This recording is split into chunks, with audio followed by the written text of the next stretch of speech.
This is a T-Bone RB500 ribbon microphone, and it is unbelievably good for the price.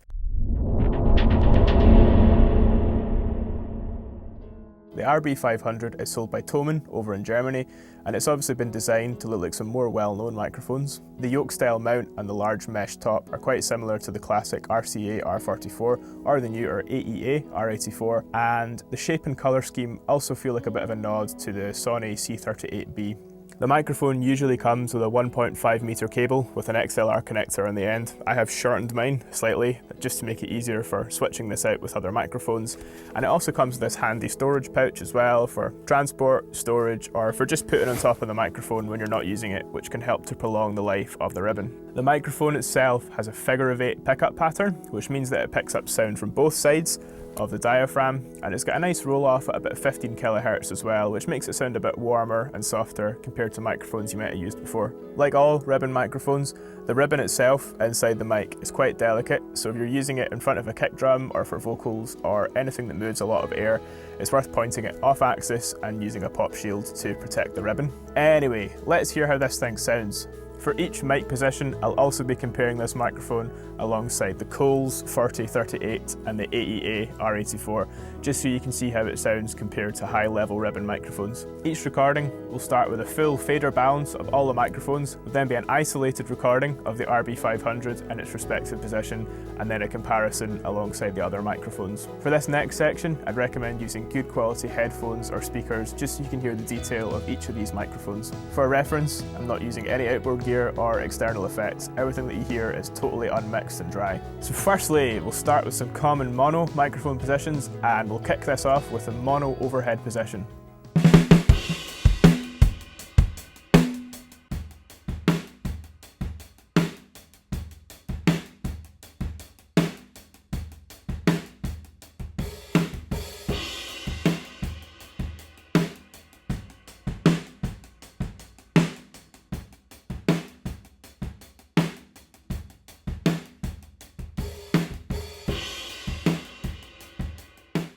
Here it is used as a kick-out mic in front of the front head of the kick drum.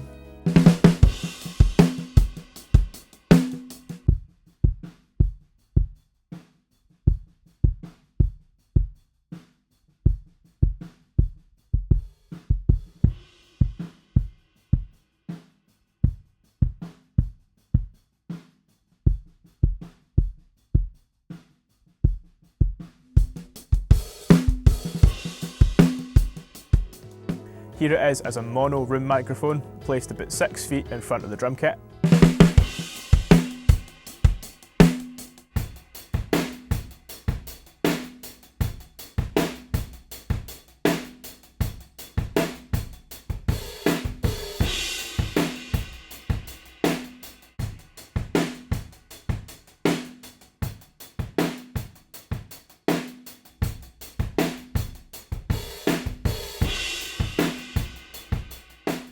And finally, here's the mic in the centre, or heart position. This is placed above the bass drum, pointing at the snare drum.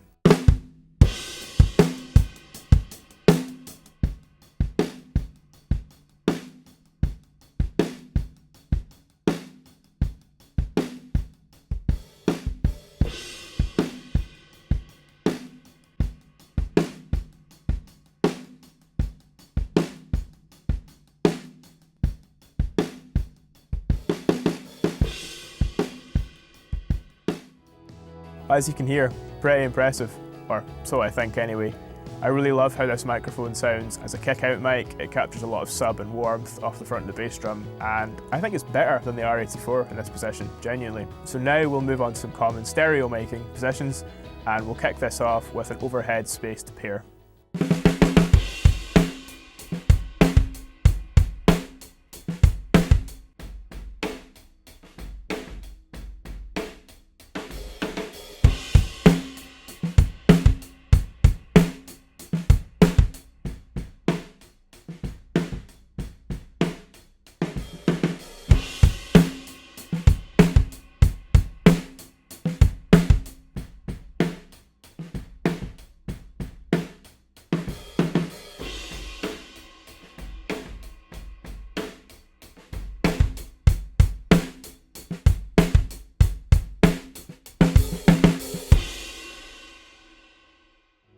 Next up is a spaced pair of room microphones placed in front of the drum kit.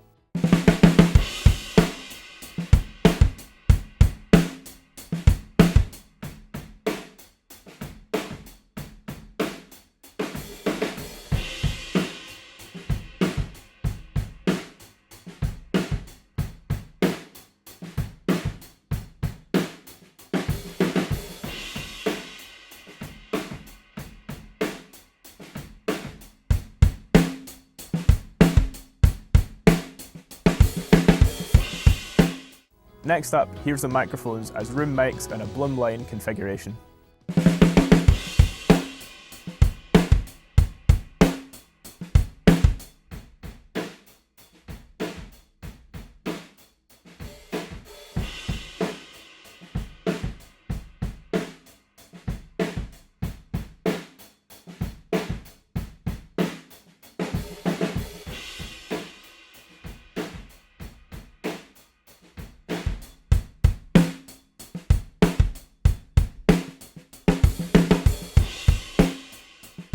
And finally, here's a mid-side room configuration.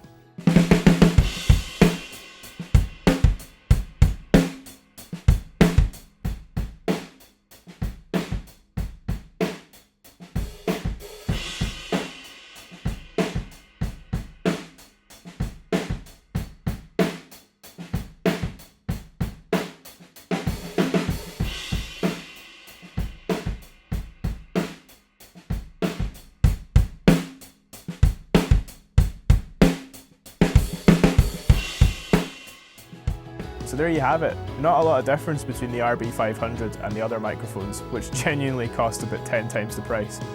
So that's my recommendation for a good quality ribbon microphone for under £100. That, frankly, doesn't sound terrible. As always, any questions, leave them in the comments below. I'm always happy to answer them. Like, comment, subscribe. Is that what I'm supposed to say? Anyway, follow me on socials as well, and I'll see you guys next time. Cheers!